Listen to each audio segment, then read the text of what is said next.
That's right. What's going on, everyone? Welcome back to another episode of Bridging the Gap here on the Jersey First TV network. As always, I'm AJ Malillo. And I am Stephen Rombolo. And you can catch out all of your Jersey First TV content on Jersey First TV on YouTube, where you can hit that notification bell and hit that subscribe button. You can also check us out anytime on jerseyfirst.org, where you can also sign up for our newsletter and sign the pledge. And of course, you can check out Bridging the Gap on demand anytime on onnj.com. So you got Bridging the Gap, the Nader narrative, and Real Talk with Fernando on YouTube. You got Bridging the Gap on OnNJ. So look, it's another week in the books. If you could tell, Stephen has switched up his background there because he's back home in the Garden State. Finished with his first semester of law school. How you feeling? What's going on? There is no place I would rather be than base camp, where it all started, and it's just so refreshing to be back home, to feel like just the smell of the ocean air this morning when I woke up, and the crispness. And don't get me wrong, Florida was nice. When I left, it might have been 70 and sunny, and that's great. But I would take 40s, whipping wind, and salt coming off the ocean over the 70 degrees every day of the week. I finally feel the holiday spirit, because there's something it goes against my moral constitution to have seen Christmas trees out while I could also be getting a tan, and everybody's just walking around like it's normal. I'm sorry, it's not. Christmas needs to be chilly. There should be snow, and you need to feel bundled up. You need that. It is the warmth that brings the holiday season together. There's a whole song about it, Stephen. There's a whole song about it. It's by Bing Crosby. You might have heard of it. It's called White Christmas. Yes, that's the one. That's the one. I'm dreaming of a white Christmas. Right? Why does he do that, Steve? Why does he dream of a white Christmas? Because it's supposed to snow on Christmas. Everybody knows that. Everybody knows that. Sorry, I'm going to go on a bit of a tangent here, and then we could get back to your finishing up of law school. But the famous Christmas, poem, story, "'Twas the Night Before Christmas." Yes. You're familiar. Charles Dickens. He writes it, and there's a lot of pictures in there, and it's there's snow in the book usually when you read it, right? Mm-hmm. Now, here's the fun story about that. Charles Dickens, he's from London, and if you know anything about London, it doesn't snow there very often. It usually rains this time of year. They don't get a lot of snow. So, but when he was a young boy, for some reason, it snowed a couple of years on Christmas, and so he associated Christmas with the snow. But as he grew up, that really rarely ever happens. So "'Twas the Night Before Christmas," you see all of this snow and stuff, is because it's supposed to be the nostalgia of Christmas Eve.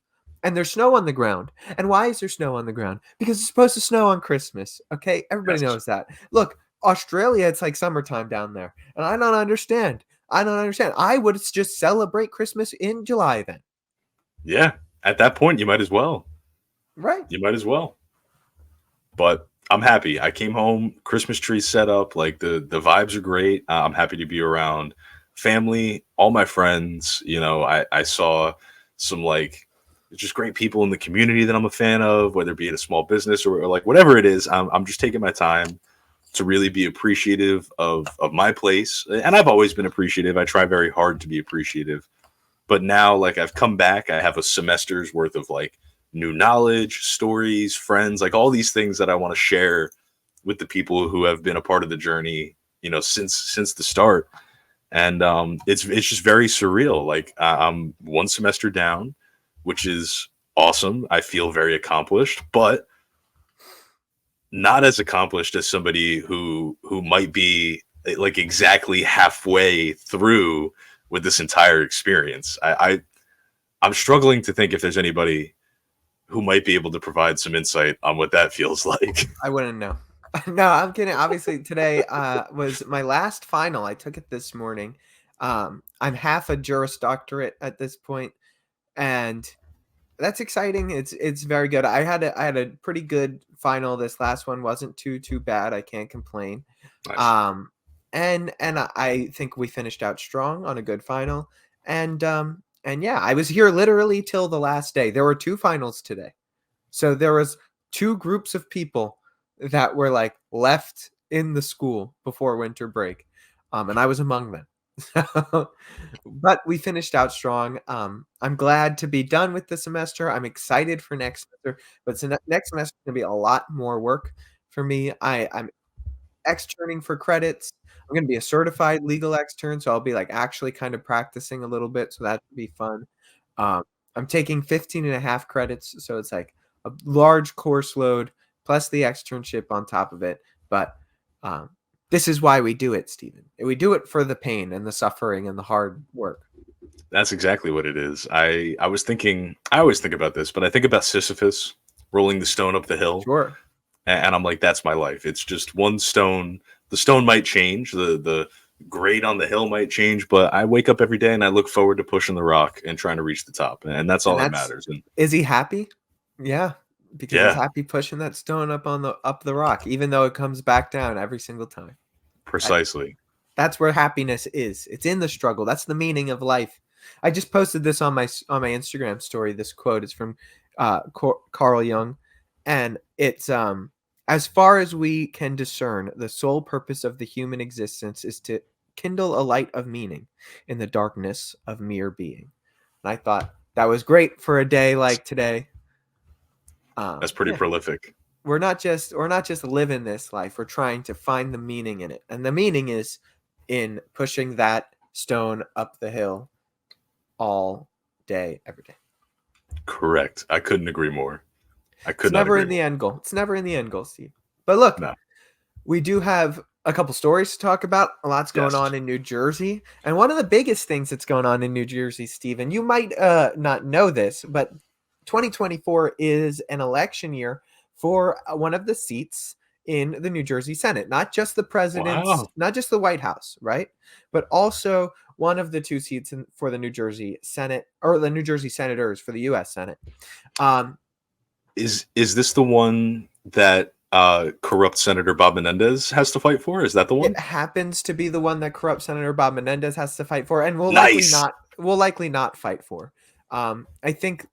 I don't think he's officially said one way or the other, but all of the signs are pointing to him not running for Senate again in 2024, even though in the beginning it seemed like he was going that way. It seems like at this point, with the third ethics investigation plus Mm-hmm. criminal investigation, plus the fact that he's the chairman or was the chairman of the Foreign Relations Committee on our Senate, Yep. and he is now being accused of being in the pocket of the Egyptian government. All of those things, plus his wife is under investigation. Yeah. Are leading to him probably not running. I'm pretty sure his son, who is a congressman for the state of New Jersey, has pretty much or all the signs are pointing that he's going to openly endorse another candidate for the Senate seat other than his father. So right now, signs are pointing to Bob Menendez not taking on that seat in the Senate.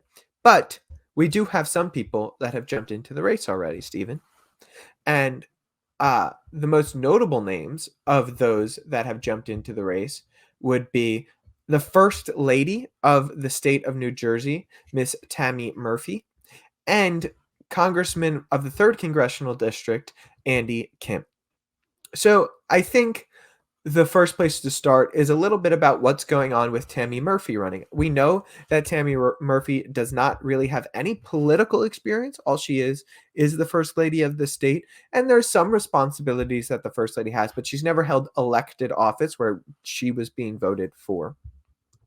But interestingly enough, 2 days after Tammy Murphy had launched her campaign for the U.S. Senate, the New Jersey Department of Human Services was spending $100,000 to air radio commercials using the First Lady's voice to advocate for her signature issue, maternal and infant health.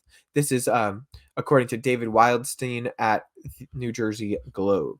So basically, the tax dollars to fund ads featuring Tammy Murphy comes at a time where the Democrats have been questioning whether Governor Phil Murphy is using the power of his office to secure a Senate seat for his wife. Now, the governor's office told the NJ Globe that they would stop stop airing the ads that feature Tammy Murphy's voice out of an abundance of caution to avoid even the slightest appearance of impropriety. We have decided that any radio ads featuring the first lady's voice will be discontinued effective immediately, instead replaced with ads featuring other voices, said a spokesperson for the Murphys. Okay. I'll buy that as soon as I buy the bridge that they're trying to sell me in Brooklyn, right? So yeah, no, you're not pulling it down because you don't want to show even the smallest bit of possibility that you might be using the position and taxpayer dollars to get this Senate vote. Yeah, okay, spare me. You ran it. You spent $100,000 on these ads featuring her voice, and you started to run it 2 days after she announced her campaign. Like, you didn't think that people might be questioning that immediately? And then you only stop airing it once Democrats, not even the voting populace as a whole, but Democrats start questioning the use of the governor's power in this. Yeah, okay, I'll buy that. Like, please spare me. The voters of New Jersey are not that dumb. The voters of New Jersey are not a stupid collection of people. They're highly educated, a collection of voters comparatively across to the rest of the country, and they're not going to buy this for even a minute. So, like, don't even try and play the game. You tried to be politically suave and you failed. Okay, now let's move on. Let's stop using taxpayer dollars to run a campaign for your wife for a Senate seat that we're trying to oust a corrupt politician. Like, come on, people. It's so one thing, and you know me, I bleed New Jersey before I bleed anything else. And the only thing, and I agree with everything you said. When you said New Jersey has a smart voting populace, I would say that our consistent voting in of Bob Menendez might suggest otherwise, but I'll forgive that, and I'll agree with you. We do have smart people in the state of New Jersey. We have educated voters who care about making this state a better place to live. And what gets me, and I think it's worth disclosing, so the same article mentions in this that these advertisements were initially conceptualized and approved in August and September. So before she had made this announcement, but we don't really know when these, topics came up for discussion. Like, and it's kind of iffy because these things were approved like just before these indictments came down on Senator Menendez. And again, when your husband's the governor and he gets information before it becomes public, I think these questions are still very valid. But the point remains, taxpayer dollars, New Jersey taxpayer dollars, hardworking money from families and citizens should not be spent advocating for a woman or anybody who has never held public office, and the only reason that they are in the public eye is because they are married to a politician. I don't care if you're Tammy Murphy. I don't care if you're Doug Emhoff, the second gentleman of the United States. It's wrong. It's reprehensible, and on its face, it is exactly what it looks like. It's abusing a system to try and get favorable policies to continue to have the name Murphy in the New Jersey sphere of political influence, because we've said this for a very long time.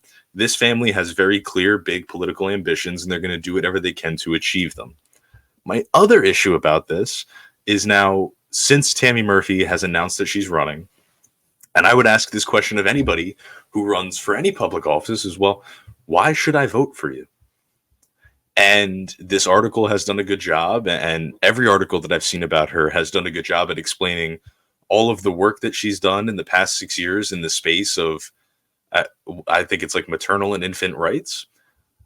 I don't mean to sound disparaging, and I don't mean to sound like an ignorant or uninformed citizen. I actually think I'm quite the opposite of those things, but I have been living in the state of New Jersey my entire life. I have seen Governor Murphy come into power, win his reelection. I'm very, attentive to the policies that he supports.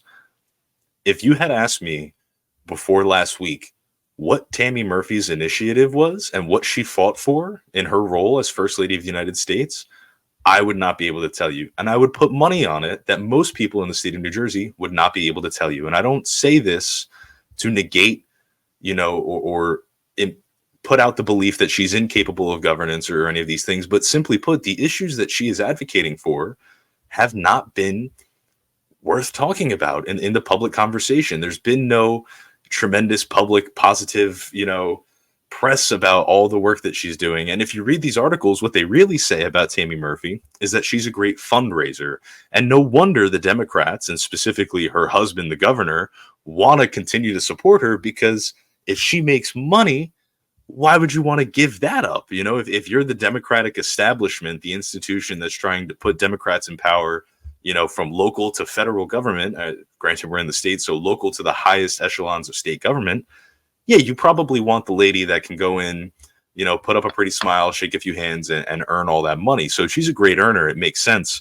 But as a citizen, why am I going to vote for you if the only nice thing that anybody has to say about you is that you're just a great fundraiser?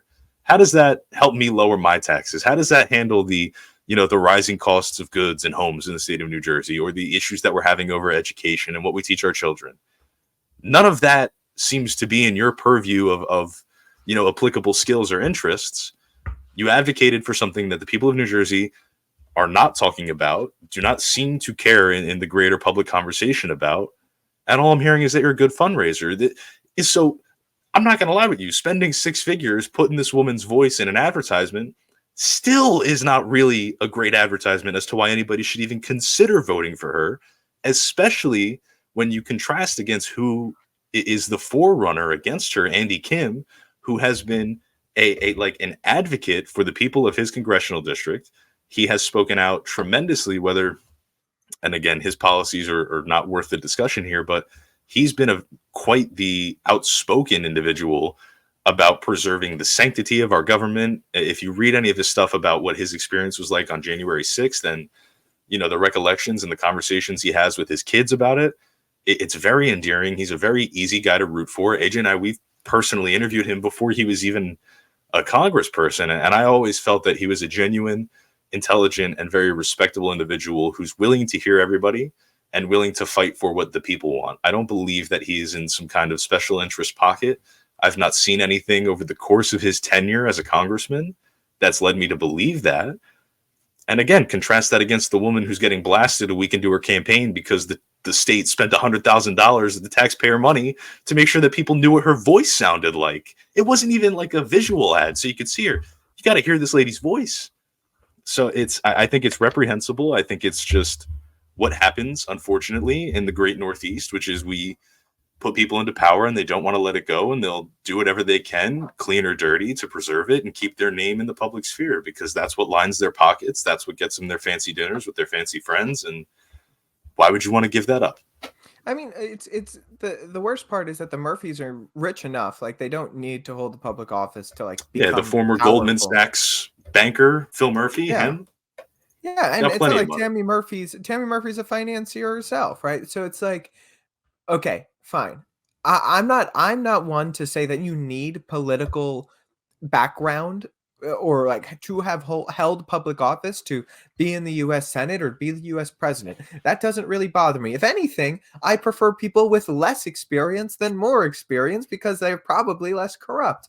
But my point is when you run a campaign on, my experience is being the first lady of a state or being the first lady of even the country, right? That holds no water to me. That doesn't seem like, to me, a reasonable campaign strategy. Tell me why I should vote for you. Tell me about your success in business. Tell me about your success in other areas. But I don't know. It just doesn't seem to me like a smart campaign strategy, but she has the name recognition and it's going to work. That's why she is the front runner.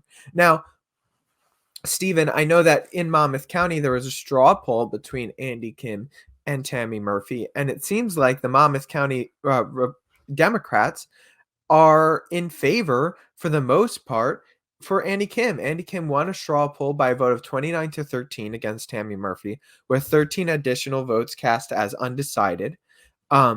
The vote was taken at a meeting of the Monmouth County Democrat leaders on Monday evening, with ballots made available to municipal chairs, mayors, and Monmouth area legislators. So Murphy has endorsed the Representative Frank Pallone of Long Branch, who had a vote as the Long Branch Democratic municipal chairman. But basically, for the most part, people are picking Kim in Monmouth County um, over Tammy Murphy. And the reason that this is important is because come the primaries in June, this is for, and this is something we've talked about on the show in the past, Stephen, for ballot positioning, right? So Yes. it's like column A, B, C, or D, depending on how many people are running. Usually, whoever gets the party line endorsement is going to be in column A. It's going to be the first name that you see. And a lot of times, if you look at the numbers and the statistics from elections past, whoever's name is first appearing on the ballot wins, especially in these primaries. So Andy Kim and Tammy Murphy fighting for this Democratic Party nomination.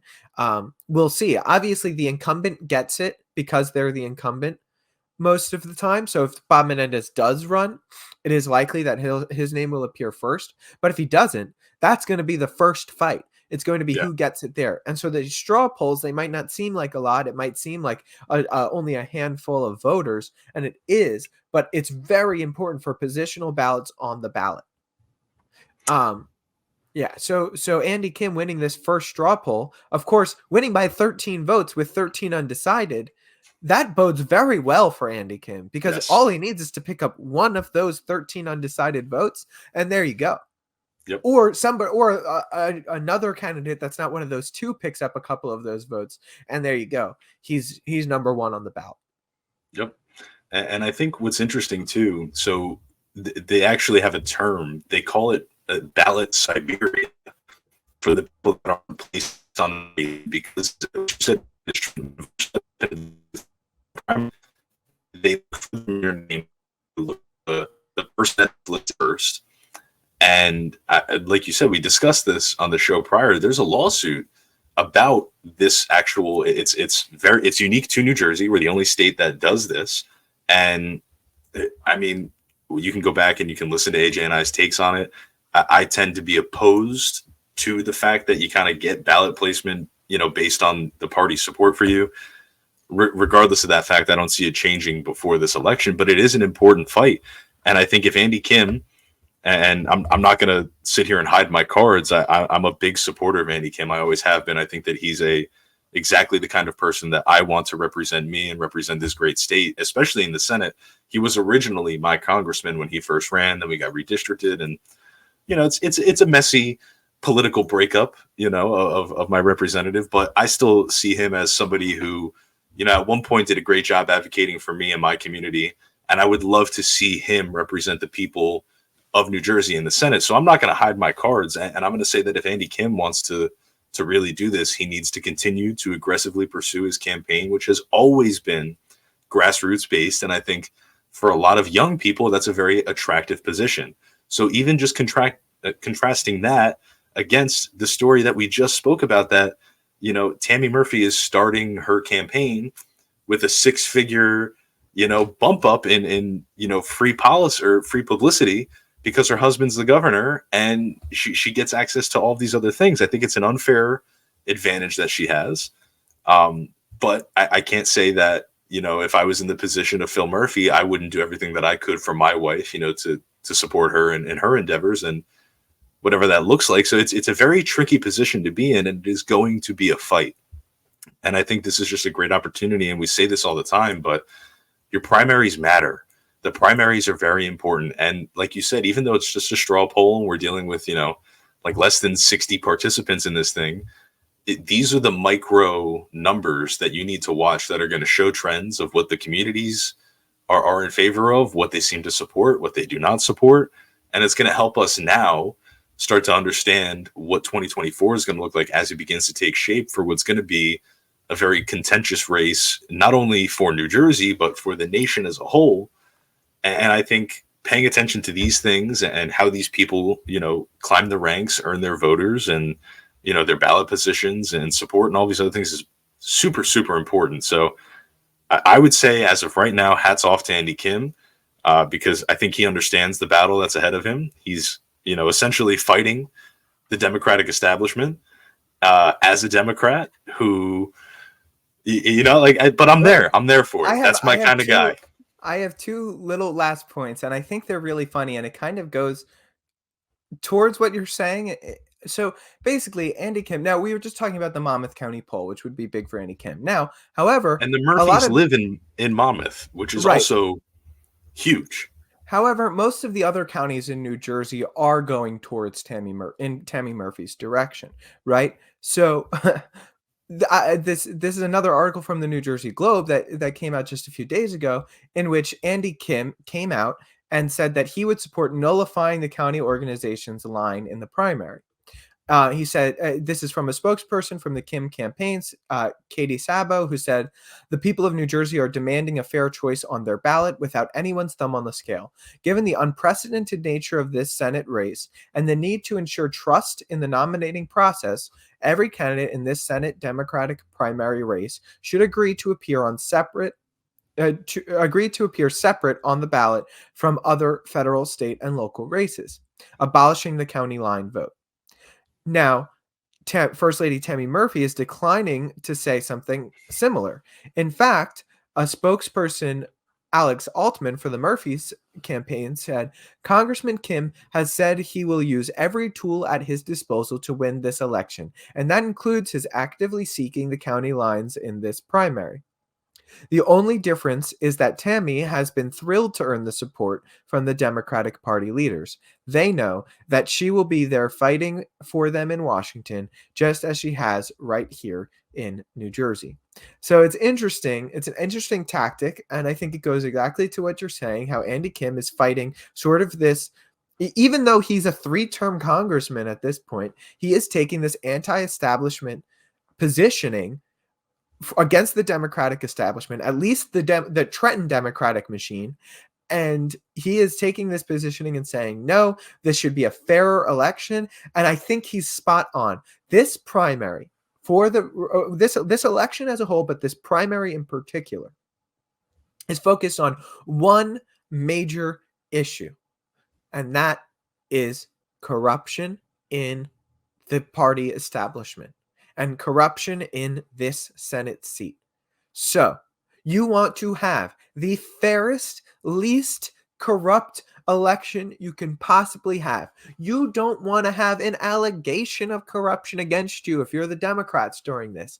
There is not a question that Andy Kim is taking the right tact in his political strategy here. And call it what you want, it's political strategy, and I'm sure he believes in every word that he's saying. I'm not saying that he doesn't. And I'm sure, as is the correct thing, his campaign is continuing to fight for the name on that A slot in the column of the ballot, because that's part of the election. And if those are the rules we're going to play by, you'd be stupid not to do it. However, to say we should get rid of it entirely is correct. It will lower the amount of weight that voters can say, hey, look, you elected the first lady, because all of the party bigwigs in the Trenton Democratic machine fell in line behind the governor, and you just erase that from even being a possibility. And if Tammy wins fair and square, if Tammy Murphy wins, then she wins fair and square, and she becomes the nominee and likely the senator, knowing Jersey politics. But I think Andy Kim's approach is exactly right. I couldn't agree with you anymore. And on top of that, just to put it into perspective, like I think sometimes in like layman's terms, it makes it easier. We're voting on a seat that is currently held by a guy who has multiple federal indictments and has had several previously already adjudicated cases for corruption against him. Why then do the Democrats in Trenton think that it is appropriate to try to put forward a candidate who her campaign is less than a month old and she already has to come out with statements because the state is spending state money to support her? That is corruption. We are going to, excuse me, my bad, my microphone.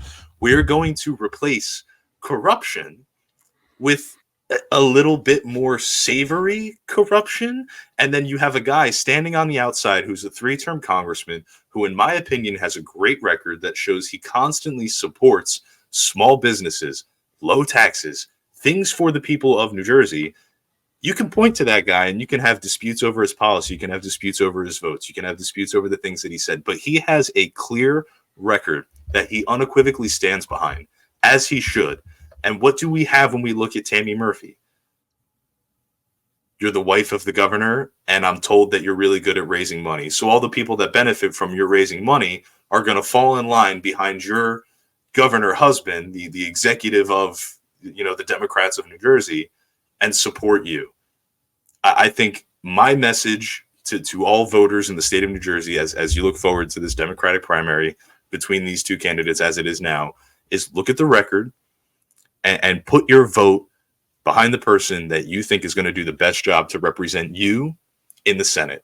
And one person has a clear and convincing record that you can actually have discussion, debate, and really like dive into and see how their policies that they've supported have worked. And somebody else you just have to trust is a great leader. And you can look at the initiatives that she's fallen behind, but she's not passed legislation. She's not done any of these things. She's just a beautiful old woman with a nice voice and a husband who's the governor. And which of those things matters the most right now? So I don't know. This state's got a long way forward, and corruption for some reason seems to always plague us. You're just discounting the importance of fundraising. Anyway, so the next story, it's something that's going on more than just in New Jersey. This is a story, a national story at this point, truly. But it took, what's the word that I want? It took foothold in New Jersey at one of our universities, I suppose is the best way to say it. So a few weeks ago at this point, I guess about a week ago at this point, there was a Senate hearing, a congressional hearing on the rise of anti-Semitism on major university campuses across the country. You had the University of Pennsylvania's former president now, who testified in front of Congress. You had the president of Harvard University testify in front of Congress. And the reason that the University of Pennsylvania's president had to resign was because of comments that she made under testimony in front of the House. One of the House of Representatives, Republican leaders, Representative Elaine Stefanik, was questioning the presidents of these universities, and she pretty much point blankly, asked the presidents of these Ivy League universities, is calling for the genocide of the Jewish people harassment on your campus? And they were basically like, it depends on the circumstances. And then she continued to ask, so calling for the genocide of the Jewish race isn't considered harassments or threats on your campus? And they kept saying it depends on the circumstances, which was not a good answer to that question. I think it's quite clear that calling for the genocide of a race of people is about as clear to harassment as it can possibly be.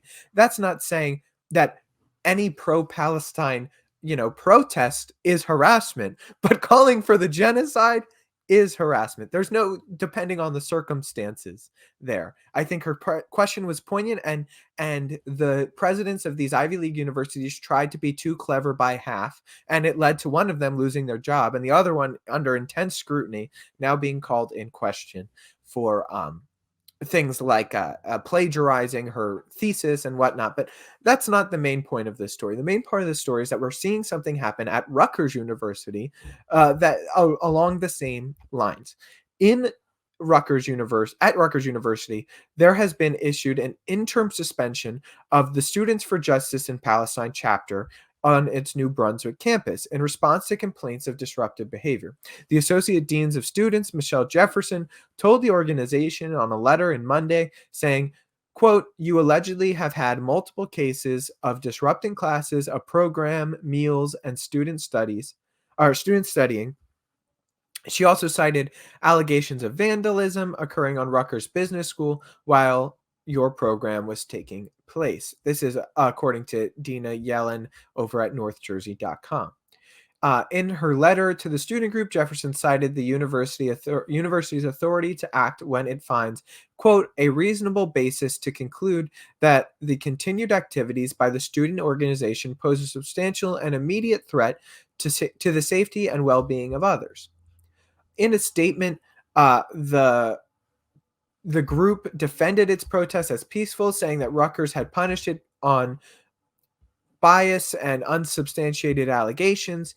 It accused the school of applying a, quote, racist double standard and alleging that it had failed to act upon allegations of harassment and doxing directed at Palestinian and Muslim students. The students wrote, quote, these allegations lodged against our group with no due process are attempts to silence Palestinian voices and solidarity rather than to maintain campus integrity. Obviously, all of this stems back to the October 7th attacks and Israel's response to those attacks in Gaza. And on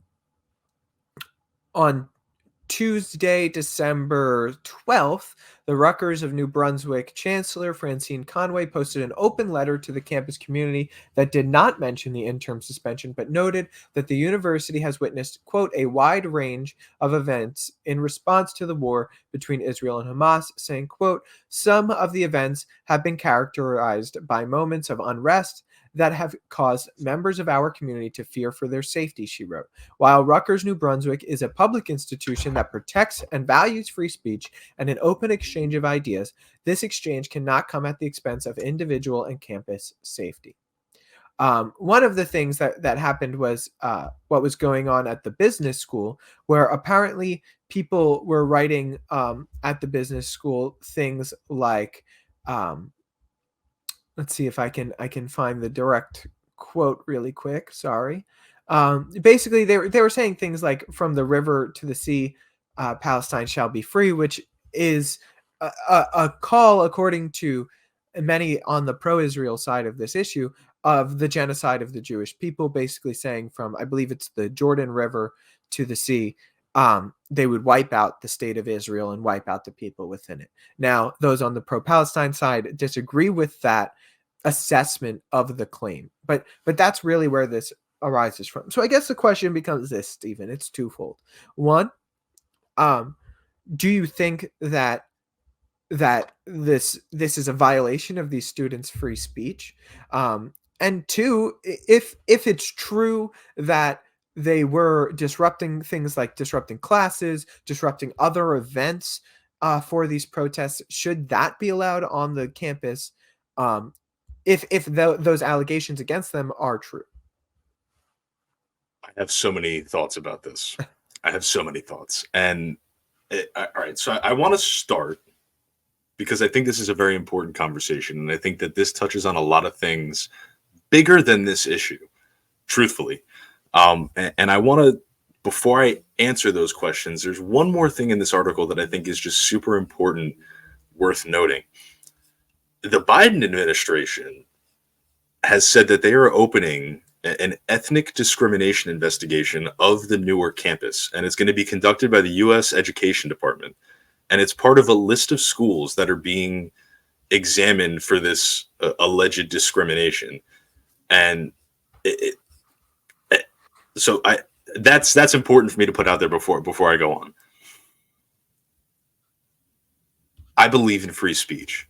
I believe that a university is a place where academically inclined individuals of all ages go to have free and open conversation about the exchange of ideas, where we, pursue the acquisition of knowledge and a better understanding of the world around us so that we can work together collaboratively to overcome those differences and make the world a better place for whatever cause it is we're fighting for. So I believe that. In that belief, I think it's essential that students have an outlet to express themselves and stand up for what they believe is right and, push back on what they believe is wrong. If you're disrupting classes, I think the university has a pretty good interest in making sure that students who are paying for their education can go and get that education. So if you're standing up in classes and you're screaming and you're shouting, I don't care what you're screaming and you're shouting about, unless somebody is dead or dying next to you and you're trying to get attention for that, sit down, shut up, we're here to learn. There's a time and a place for that. But what really gets me, what really frustrates me about this entire thing, all of the universities that are coming under fire for this, is that we are the United States of America. Okay? This war... Last time I checked, at least. We are. Maybe. We're what's left of the United States of America. This war, egregious, awful, like on all possible circumstances, like tremendous loss of human life is never something that anybody wants to see. It's happening across an ocean, across a continent. Like we are so far away from this issue. And I don't say that to minimize its importance or its impact. People have family members. There's hostages from New Jersey that Hamas has still to this day. Like the connections are very real. What gets me, though, is that we have people in power here who are, I think, very meticulously sort of turning the needle whichever way they see fit in order to punish certain people or make people answer questions that I don't think they have good answers to. So with regard to what we were talking about with the president of UPenn, for her to sit down and somebody ask her and say, is calling for the genocide of Jewish people harassment? The answer is obviously yes. But I want to know, are there people standing on the University of Penn making statements explicitly about committing genocide against the Jews, or are they just saying something like from the river to the sea? Because then when we have these catchphrases, like you had read it, the pro-Israel side, you know, and the United States supports the interest of Israel, so obviously that's the position that the government's going to take, and the powers that be, if they really believe, you know, from the river to the sea to mean however they extrapolate that to mean it's the genocide and the relentless murder of all Jews in Israel, I would love for somebody to walk me through how those words mean that. And if you're going to punish students, and if we're going to open investigations, and it all stems from this little catchphrase that two sides have very clearly different meanings on, and you're just assuming one of them's correct, and you're going to pursue, you know, your thoughts aligned with one side, I think it's wrong. I think imposing meaning upon those things and taking an objective stance on a catchphrase, on something that's supposed to, I would see it as, you know, ignite activism, make people aware of the issue. You know, I don't hear those words and say, no, that's obviously calling for the genocide of the Jews in Israel. So I think to impose that meaning upon it is wrong. And then to go ahead and punish students for saying something like that is egregious. It's insane. And the fact that the Biden administration is taking it upon themselves to create this list of schools that are allowing students to freely express their beliefs. You know, we're going to investigate them for ethnic crimes is nuts to me. It sounds like McCarthyism, like what the government is making lists of institutions that are supposed to be free and fair places of education and the exchange of ideas, and we're going to punish you because you're the president and you're doing your best to facilitate this, because that's what a university is for conversation. It's for these moments. You look back at the biggest moments in U.S. history, and where were these protests happening? It's always with the youth. It's always with the educated youth, the college campus kids in Vietnam and in the world wars. And I believe even after 9/11, like, this is where this happens. But the fact that we're making lists, we're opening investigations, it sounds like we're trying to suppress speech that doesn't agree with what the powers that be says. I have a problem with that. If you want to go out and you want to be peaceful and you want to protest on a college campus, I believe you have every right to do so.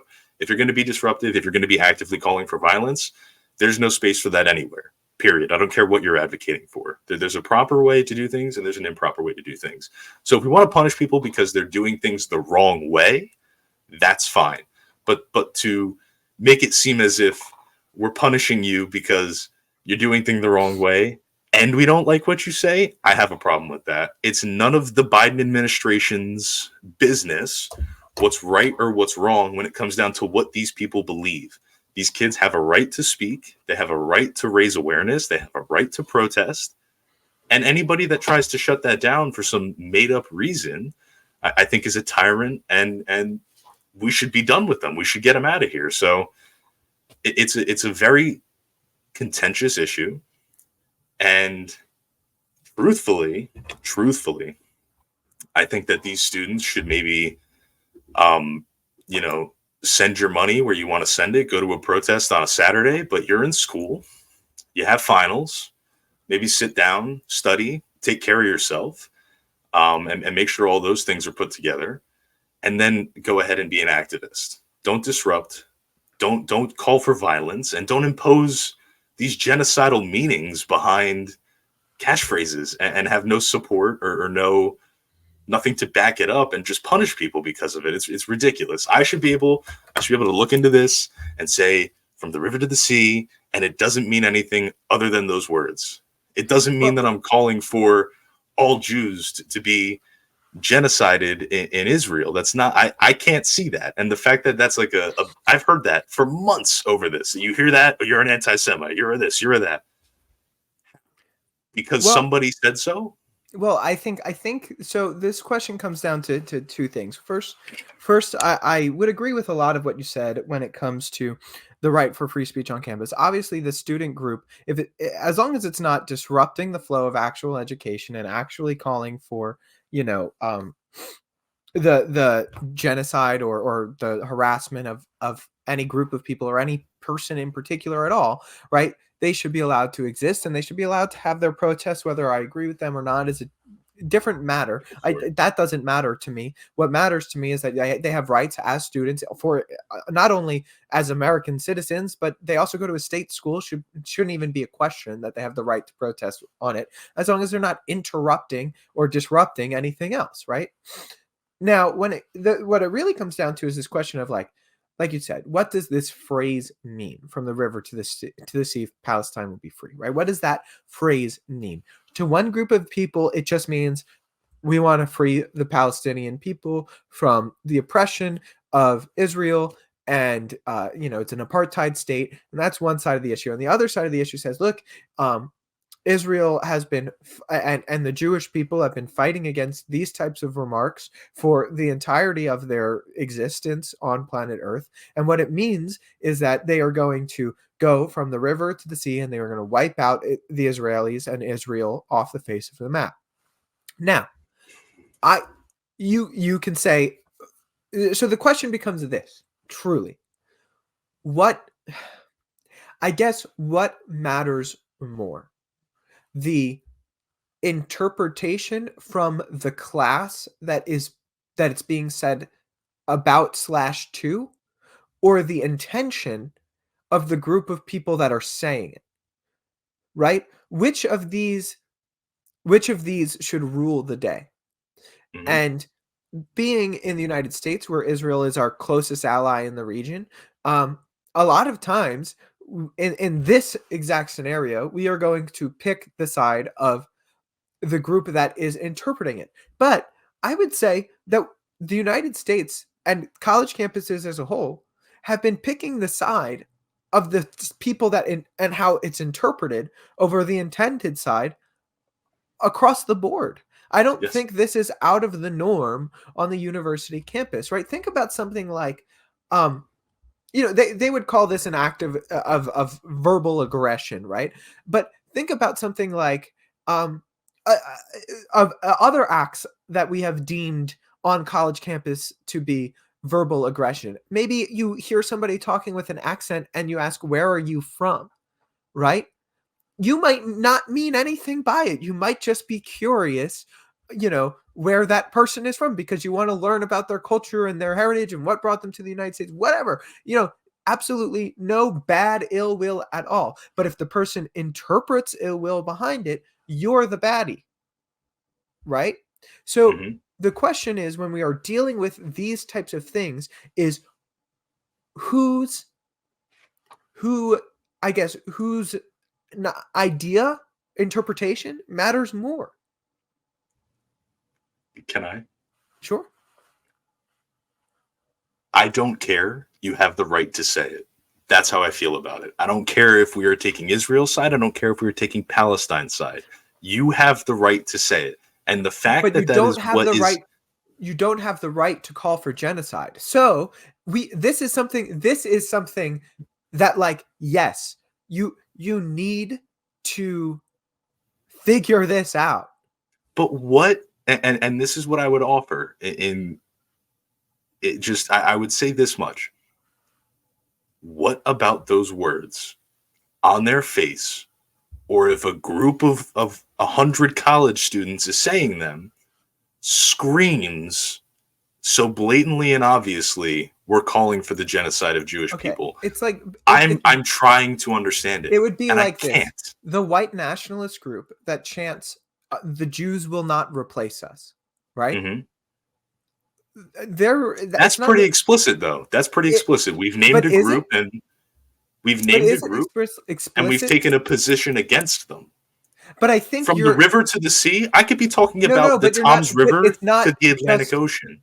But in this argument, it's not just from the river to the sea. It's from the river to the sea, Palestine will be free, meaning the river, meaning the state of Israel, where it sits, is between the Jordan River and that sea that I'm blanking on the name of the sea, right? That is what it's talking about. It is talking about the land mass that is the state of Israel, the nation state of Israel, yes. right? So it's saying that Palestine will be free within these walls, meaning the whole question here is about two-state solutions, one-state solutions. Who has the right to the land? You're talking about the destruction of the state that is Israel. So that's where that interpretation lies, and I don't think that is a wrong interpretation of. But the question is, like, are these students that are saying this, is that what they mean? I think when Hamas leaders say it, I think it's quite clear what they're talking about. It's when a very different bunch of students on Rutgers campus say it, I don't think they mean we should kill all the Jews. I don't. I don't either. I think that they mean, we should free the people of Palestine, and the people of Israel and the people of Palestine should live in harmony and kumbaya. Like, I think that's what these kids mean. I would agree with you. Maybe I'm charitable in that interpretation. But my biggest issue with all of this is, who then is deciding what this means? And the same people that are deciding what it means are the same people that get to swing the gavel of justice against whoever is saying it in opposition of whatever meaning they deem to be true. And that is my problem, is the people that are making these judgment calls have a vested interest in protecting a certain outcome. And when we are talking about a right as fundamental as speech, you need to have as unbiased of a judge in this situation as possible. And the fact that we now have college campuses, public universities on lists made by the federal government for ethnic investigations while we're trying to decide what this word means is ridiculous. It is the heavy hand of the state trying to impose meaning behind speech that is, always should be, and so long as I'm here, I will always advocate for it to be free and able to be spoken. So I do, like, there has to be then a better way to come out on the other end of this with a meaning.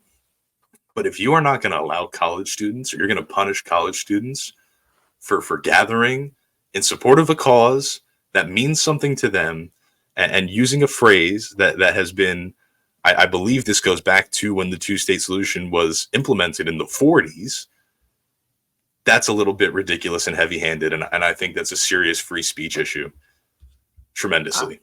Look, I think that a lot of what you're saying is fair and valid. I'm not going to sit here and I can't give a firm ground one way or the other as to, because at the bottom line, if a group is feeling harassed, right, then there has to be a judgment as to whether or not harassment is taking place. Because if harassment is taking place, then you need to stop that type of speech from happening, right? So I think a call to genocide is a clear illustration Absolutely. of threat and harassment, right? Now, should we allow workarounds in the call to genocide for some sort of dog whistles that are being thrown out there? I don't think so, right? So you shouldn't be able to get around harassing or calling for the end of a group of people because the words prima facie aren't doing so. I think that is a very, very slippery slope. Because to me, if you are going to punish somebody for what they say, you need to be 100% certain that they said what they said and they meant what they said. 100%. And I think that by grouping these students, you're talking about groups, and imposing meaning on groups, you're talking collectives of individuals with different thoughts, theories, opinions, and all these things can find solace behind one phrase, to impose a meaning behind that, and then say everybody who utters this word believes what we deem it to mean is ridiculous. It is ridiculous, because I would certainly see myself in a position where if I was on campus and I was motivated by this or whatever, and I say that I very obviously do not want anybody to die. I think genocide is a bad thing, regardless of who it is executed against. And then, you find out that the Biden administration is conducting this investigation on your campus, your organization's, being punished. So if I'm out here and I'm advocating for this, and my opinion is, I think it's an apartheid state and these people need to live in unison. And I want, a peaceful, closest thing that we can get to a 2-state solution. That's fine. That's why I'm out there protesting. And I'm saying this chant. And somebody's going to come in, conduct an investigation, have hearings, and tell me, no, silly you. What you actually meant was, you want all of Israel to be destroyed, and anybody that's ever lived there, them and their families are just going to vanish into dust. That's actually what you meant. And now we're going to punish you for that. That's crazy. That's crazy. That's tyranny. And I think that we are on the precipice of that happening. So I agree with you. It's an important conversation. We need to decipher meanings. But when you're talking about something like this, I think that there needs to be more care and attention put into really determining what these people mean.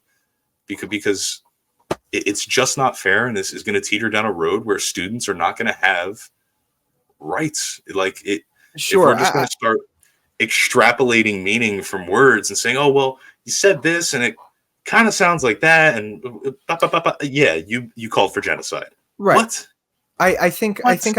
I understand your point. I think you have a valid point, and I think maybe a more conducive use of resources and time is explaining why that chant might induce a certain meaning towards another group of people, and that's why they shouldn't say that chant, and maybe say, look, we in the United States, whether we like it or not, we have to live with each other. These are our neighbors, these are our classmates, these are people that you have to live with, and you have to understand that your words are going to have consequences towards the relationships that you are having with these people.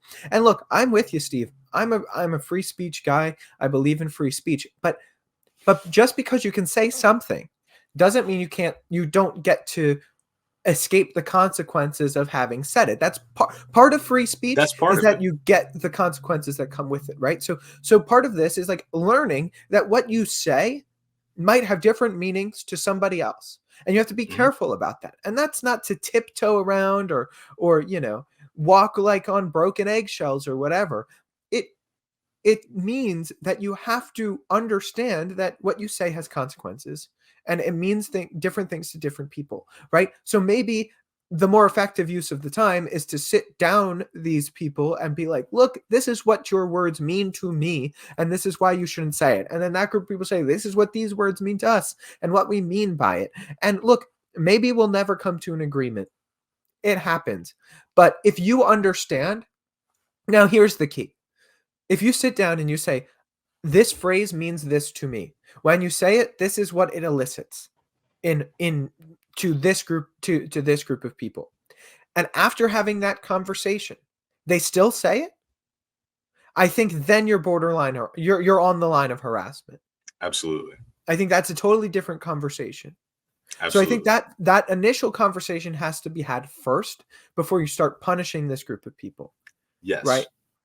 But what's happening is the federal government has said, no, this is what this means, and we're going to put you on a list, and we're going to investigate you. That's my problem. And on top of that, I think that there are metrics, very obvious metrics, that we can use our resources to determine, all right, well, since this has happened, since these organizations have been going on, has there been an increase in, hate crimes perpetrated against, Jews in the New Brunswick, Newark region? Has there been more incidents of has there been more graffiti swastikas that have gone up? Have there been other escalations of actual violence and threats and intimidation towards this community? Or are these just two people who disagree on their ideas in a situation happening across the world, and one side just so happens to have the support of the federal government? Well, I think you are seeing increased hate against anti-Jewish, rhetoric and hate, but you're also seeing anti-Muslim and Palestinian hate, and so it's an increase on both sides, like truthfully, and it's wrong on both ends of the spectrum, right? Like you're saying, Steve, this is a very fraught issue, and it's very, very troubling and Yes. upsetting what's going on in Israel right now, between Israel and Palestine.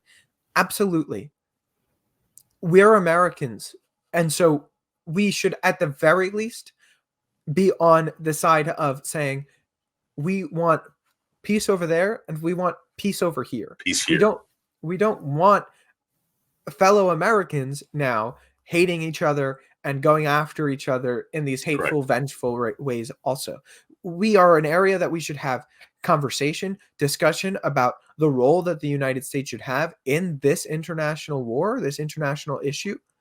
But to make it an issue of American versus American now, because that's what this is, Yes. I think is also very, very troubling and bad. I agree with you. It's classmates who should be sitting down and sharing lecture notes and going to the bar after a hard final exam, and having these moments of growth on this campus where you're supposed to engage in the free expression of ideas. Now feel like they're pitted against each other, and I think I agree with you. That's another big part of it, and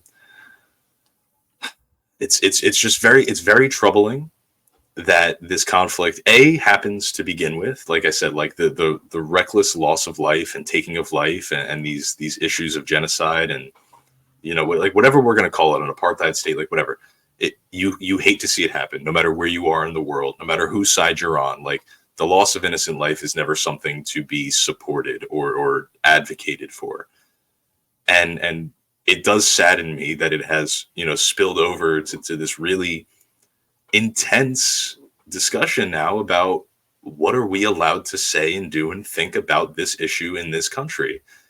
And moving forward, we need to be very, very careful about how we answer these questions, and who's asking these questions, what the questions are, and really be clear about what we mean, what we want, and hopefully come to some sort of amicable solution that allows kids who are taking out loans to go get an education to make their lives better be able to do that successfully, but also have the opportunity to express their opinions and their personal beliefs when they see fit, for whatever cause or supportive reason that might be. So we're in a weird place, but I think fighting for, at least for me, fighting for free speech, fighting for the right to protest, fighting for the opportunity to have your opinions heard, is the most important thing that we can do on this side of the world with regard to that issue. So I don't care if you support Israel. I don't care if you support Palestine.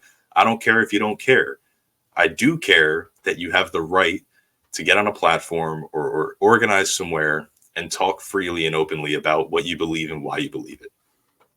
Yeah, I couldn't have said it better myself. And Steve, we could probably talk about this for another hour, but we have ran a bit long today. Yeah. But look, yeah, my final thought is this: like, part of the freedom of speech is the freedom to, first of all, the freedom to be wrong. Like, Yes. you have the right to be incorrect. So if I disagree with somebody, that doesn't mean that I should stunt them from saying it. But I also think that it's important to note that you should learn how your speech, the things that you say, impact other people. And if you understand that a certain phraseology is triggering a certain response to a group of people that have been historically oppressed and have actually faced genocide in the not so distant past. We have people alive today that survived through the Holocaust, right? If this group of people is telling you that a phrase is indicative of genocide, and you didn't know that going in when you said it, but now you know it and you continue to say it, you're starting to cross a line, right? So I think that that's an important thing that needs to be recognized by this group at Rutgers University and these groups across the country is that, okay, and it's weird for me to say it because this is like, I feel like I am taking things from like the um woke left here. But if if a group of people is telling you that this is the way that they're interpreting what you're saying, and you continue to say it either way, guess what? Now you're a bad guy. Like, now you're just a jerk, and you are crossing that line into harassment. Because guess what? If I started touching Steven and he said, "Stop touching me," but I kept touching him, I would be assaulting and battering him, right? So it's the same concept. If I told you I don't like it, don't call me that, don't say that to me, and you do it anyway, you're harassing. So with that, that is my final piece of information there. But look, we ran quite long today, Steve. Yes. And do you have any last words before we sign off? Yes. So I think that we had a brilliant discussion about all of this, and I would be remiss if I did not mention one thing completely, like, I guess sort of involved in the same conversation, but since we're talking about free speech, I think it is only right. Like, now more than ever, these conversations are important. The conversations that you and I have every week, the conversations that are being had in the halls of Congress about, these presidents of these universities, the conversations on campuses between these groups. It all comes down to, what are we allowed to say? How are we allowed to say it? And when and where can we say those things? And I just hope that this country continues forward on a path where we defer towards the freedom to speak your mind, and we do not punish people for having thoughts or expressing opinions that might be unsavory, that might be a little bit offensive. If we start punishing that more so than we already do, especially to students, I think we're down a very dangerous path. So I hope that we can come back in a few months, after the tyrant Biden administration has conducted whatever sham of an ethnic investigation that they're going to conduct, and they tell us what we need to believe. And hopefully we come out on the right side of this, and the end result is just positive, healthy conversations between interested and involved students on campuses across this country, trying to put some American values and solve what really is a multiple centuries long, issue in a peaceful and amicable way. That is all that I want. Just peace, happiness, and everybody can talk about what they want, when they want, how they want to, and nobody's feelings get hurt and nobody's rights get taken away from them. But look, everybody, it's another episode of Bridging the Gap here on Jersey First TV Network. You got extra time today, so I hope you're happy with that. Check us out on Jersey First TV. Hit the notification bell, hit the subscribe button. Check out Real Talk with Fernando and the Nader Narrative. Check us out on demand anytime on NJ. Check out jerseyfirst.org. Sign up for the newsletter. Sign the pledge. And as always, we will talk to you next week. I'm AJ Malillo. I'm Steven Rabola. Have a good week, everybody.